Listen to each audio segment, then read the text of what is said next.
Hi there, I'm going to show you how to replace the battery on this key fob. This is out of a 2012 Aston Martin Cygnet. I'm going to be using a small flat tip screwdriver, and also the replacement battery is a 1632. You can get these off Amazon, and I put a link below in the description. So this is basically just a Toyota fob that Aston Martin's put skin over. And what you want to do is press right here and pull out your mechanical key, and then take your mechanical key, and there's a little slot right here. So you want to put your key there and give it a twist, and now you have access to your battery.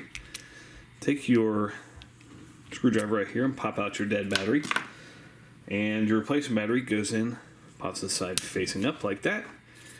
Squeeze these two halves back together. Test right here, make sure you got a red light. Replace your mechanical key, and you're all set. Hope that was helpful. Make sure you hit that thumbs up button.